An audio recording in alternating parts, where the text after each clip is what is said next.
En el seminario Inversiones 2016, La Hora de la Verdad, organizado por Compass Group, el expresidente del Banco Central de Chile, José de Gregorio, y los exministros de Hacienda, Felipe Larraín y Andrés Velasco, debatieron sobre la situación económica internacional y nacional. Pasamos a ver un extracto de su panel. La primera pregunta que tienen que contestar ustedes y que creo que está en las pantallas ahora, es ¿cuál es el mayor riesgo para la economía chilena este año? Y las respuestas posibles son los ruidos macro, sociopolíticos, institucionales, las condiciones globales o los vientos en contra, China, el alza de tasa en Estados Unidos, los riesgos geopolíticos, o los dos anteriores en igual medida. Vamos por los resultados. El 44,5% de nuestros invitados ha dicho que, o piensa que el principal riesgo para la economía chilena no son los vientos en contra externos, sino que son los riesgos macro sociopolíticos institucionales. Eso significa las reformas, la convivencia política, muchas cosas que son en realidad que no tienen nada que ver con los vientos en contra, sino cómo esta tripulación enfrenta los vientos en contra, cómo maneja las velas. Hoy día vamos a partir con esta pregunta para que cada uno de nuestros expositores dé su opinión de cuáles son los principales drivers de la economía chilena y también reaccione a esta opinión, por decirlo así, de nuestra audiencia, de que en realidad parece que los vientos en contra no son lo que más nos preocupa, sino que es cómo nos movemos internamente. Y lo voy a decir en forma tal vez más documentada, simplemente decir estoy de acuerdo. Miren, en primer lugar, hay una investigación reciente de fines de 2015 del Fondo Monetario Internacional, está en el World Economic Outlook, que lo que hace es ver los países exportadores de commodities, dependientes de commodities, y los divide en dos grupos, aquellos dependientes de energéticos y los que son commodities generales no energéticos. Chile está en el grupo de los commodities generales no energéticos y dice, para este grupo, el de los commodities no energéticos, la desaceleración de las economías, hay un efecto externo sin duda. La desaceleración de la economía es en torno a 1 punto del PIB. Eso es lo que da el trabajo del Fondo Monetario.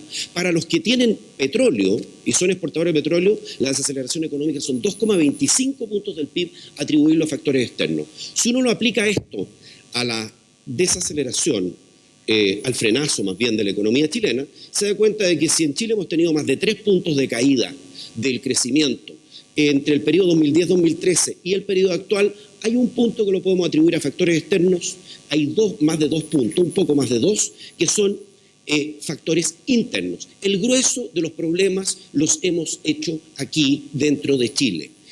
La economía mundial, si uno quiere dividirla, uno tiene que decir, para ver el riesgo internacional, uno tiene que decir, el mundo crece pausadamente, ni un desastre, pausadamente, Estados Unidos se recupera a tasa entre 2 y 3%, va a seguir creciendo por los próximos años, va a ajustar su tasa, menos vigorosamente que lo que anunció en diciembre del año pasado, lo que se preveía en su comunicado y sus DOTs y todas estas proyecciones que ellos hacen, y no ha pasado nada con el alza de tasa de Estados Unidos, que suba en las tasas no tiene un gran impacto en los mercados emergentes como en algún momento se puede haber previsto.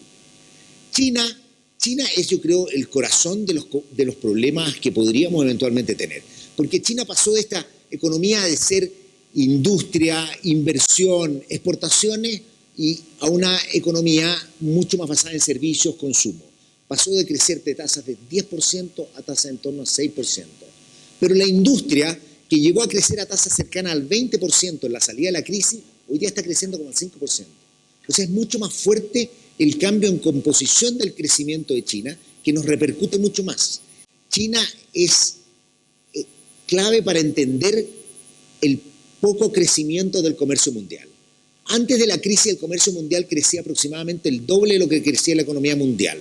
A PPP, que no son los mismos datos que nos mostraban, pero la economía mundial crecía 4, el comercio crecía 8. Hoy día el comercio crece más o menos a lo que crece la economía mundial, que son ritmos de 3, 3,5%. O sea, una desaceleración tremendamente fuerte que a economías pequeñas que tienen que exportar le pone dificultades. ¿Cuál es el principal riesgo? La economía chilena, domésticos. ¿Y por qué son domésticos? Primero porque es una economía que no crece, y queremos crecimiento, y queremos bienestar, y queremos que nos vaya mejor. Y hay un poco, yo diría, de incertidumbre en cómo empujar y ayudar más a este crecimiento, con además problemas políticos de primer orden que estamos teniendo. Esto no solo tiene que ver con mala calidad de reforma, tiene que ver con una crisis política, con problemas de corrupción gravísimos, que al final, ¿qué hacen? Siembran y son el mejor abono para el populismo. Es un riesgo que tenemos por delante. La verdad que de repente esto hay que preguntárselo más a los cientistas políticos, no sé cómo se va a desarrollar esto, pero hay mucho, yo diría, de elemento interno y coincido con la apreciación del público. Muchas gracias. Andrés.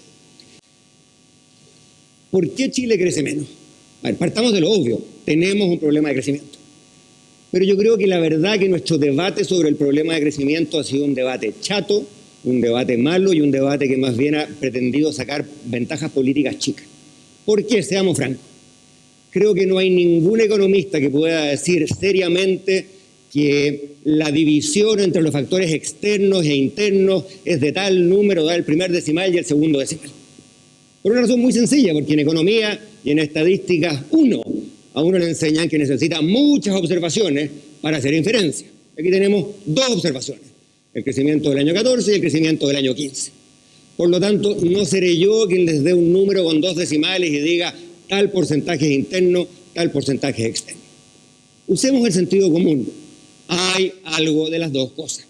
Yo creo que Chile, el problema de fondo que enfrenta es que tenemos un crecimiento de largo plazo insuficiente.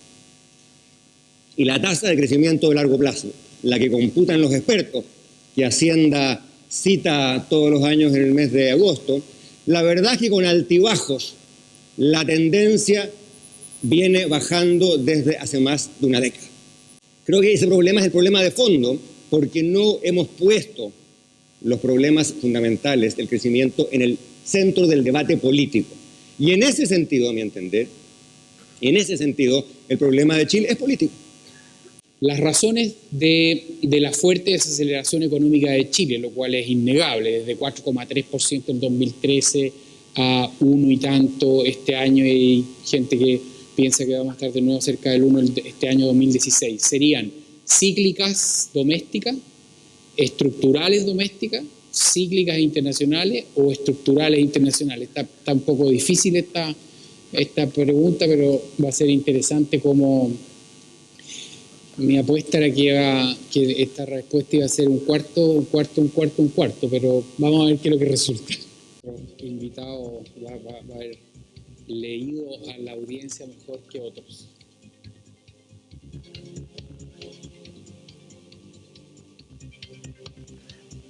¿Cuáles son, a tu juicio, los problemas estructurales domésticos que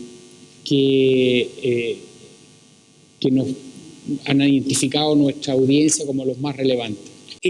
Hay una pregunta que tiene que ver con una mirada de largo plazo a la economía, pero también hay otra pregunta que tiene que ver, y estos son factores estructurales, con lo que está pasando con tres cosas. Primero, las reformas que ya ocurrieron. La reforma tributaria, Andrés lo plantea de una manera que, si yo viniera del Ministerio de Relaciones Exteriores, diría podría haberse hecho mejor.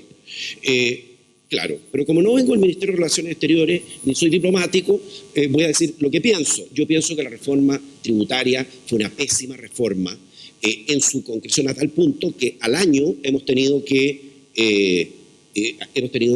se reformó la reforma antes de un año. Creo que eso ha tenido un impacto importante en lo que está pasando en la economía chilena. Entonces ahí sí concuerdo. El ministro de Hacienda ayer decía en la CEPAL, otro gallo cantaría sin la reforma tributaria. Yo estoy totalmente de acuerdo con él por razones completamente distintas.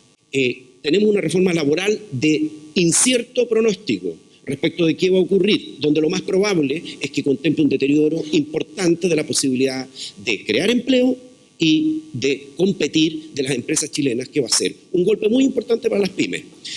¿Cómo no hacer un contrasentido? Hacer una reforma laboral de este tipo y declarar a la vez el año de la productividad. A mí me parece que esto es casi, es como decir, mire, yo es el año de la productividad y mando una reforma laboral que lo que hace es un exocet en la productividad de la economía chilena. En el seminario nuestro anterior y en otras entrevistas que tú has dado, aparece el tema del crecimiento estructural. Y tú tienes una visión respecto al crecimiento estructural que obviamente se relaciona con esta opinión de la audiencia de que los problemas son más estructurales. La pregunta decía, ¿cuáles son, y estaba concentrándome todo el rato, cuáles son las causas de la desaceleración? Obviamente hay causas estructurales, pero yo en este caso no quiero hacerle y complacer al público. Sí, estoy totalmente de acuerdo. No estoy de acuerdo, porque yo creo que voy a dar mi interpretación del ciclo, y como dice Andrés, no sé cuál es más importante, pero decirle que a mi juicio es la primordial de lo que está pasando con el ciclo. La desaceleración de la economía chilena, si uno trata de hacer dating de business side como se hace, parte el segundo trimestre del año 2013, con el precio del cobre arriba de $3. De hecho, el segundo trimestre, si uno lo mide como en Estados Unidos, trimestre desestacionalizado, el segundo trimestre del año 2013 fue negativo. El tercero fue muy bueno y el cuarto es cuando empieza, uno dice ya como sin parar, este decrecimiento al 2%. Eso es lo que uno puede hacer si lo hace con cuidado. Y a fin del 2013 teníamos un precio de cobre 3,3. Entonces es difícil llegar y decir, nosotros siempre decíamos, y la historia de América Latina, y lo que siempre decíamos era muy sencillo, suben los precios de los commodities, recibimos más ingresos, los gastamos, tenemos un boom. Viene la caída del precio de commodity, dejamos de gastarlo, entramos en recesión. Eso cambió. Primero porque en Chile la mayoría del precio de commodity se ahorraba, porque es fiscal. Y otra parte importante son empresas extranjeras. El 1% de la gente está empleada en la minería. Entonces uno tiene que pensar en un mecanismo un poquito más distinto. Y aquí investigaciones en el Fondo Monetario, en el Banco Central, que muestran que lo que ocurre es un ciclo de inversión que arrastra toda la economía. Y es la inversión en un boom de commodities largo, que es lo que tuvimos, y es la inversión que arrastra al sector construcción, que tiene un boom, que arrastra sectores de servicios, ingeniería, cosas legales, todo. Eso es lo que pasó en la economía chilena. Y aunque el precio del cobre siga alto, la cartera de proyectos de inversión es limitada y se empiezan a acabar. Muchas gracias, Andrés. Bueno, Pepo dijo algo que yo comparto. Creo que en el punto de partida todos vamos a estar de acuerdo. Creo que no vamos a estar de acuerdo en cuáles son las implicancias de política. ¿Cuál es el punto de partida? El punto de partida es que como país hemos vivido demasiado tiempo dependiendo de un puñado de recursos naturales. Y el problema de los recursos naturales es, primero, que sus precios son volátiles, y segundo, que algunos como el cobre se acaban. Pepo hablaba de la productividad, tiene toda la razón. Para aumentar la productividad, a uno le enseñan en la Escuela de Economía, hay dos cosas que se pueden hacer. La primera es volverse más y más eficiente haciendo lo que uno ya hace. Más eficiente en la minería, más eficiente en la agricultura, más eficiente en el turismo. El problema, como a uno también le enseñan en la economía, es que hay retornos decrecientes. Es muy difícil seguirse volviendo más y más efectivo haciendo lo mismo. Por lo tanto, la otra manera que hay de aumentar la productividad es redestinar factores a aquellas cosas nuevas, donde sí la productividad puede ser mucho más alta. Si uno mira a los países que han crecido mucho, tomen a Singapur, tomen a Nueva Zelanda. Estos son países que redestinaron recursos, inventaron sectores nuevos. Si ustedes miran lo que Singapur exporta hoy, lo comparan con lo que Singapur exportaba hace 20 años o hace 40 años, son canastas exportadoras totalmente distintas. Si ustedes miran lo que nosotros exportamos, lo que exportábamos hace 20 años, hace 30 años, hace 40 años, es exactamente lo mismo. Entonces, la idea que les quiero dejar es que no vamos a ser mucho más productivos en la medida que no diversifiquemos nuestra economía. Y esta es la clave del crecimiento. Hay un estudio muy grande de una serie de economistas en Harvard, ex colegas míos de la Escuela Kennedy, que se preguntan cuáles son los mejores factores para predecir el crecimiento futuro. Y lejos el factor que en el margen explica más es el grado de diversificación de una economía. Por lo tanto, si uno aplica esta lógica a Chile, nuestro futuro no se ve muy bien. Nuestro futuro se ve de un crecimiento de largo plazo más bien bajo.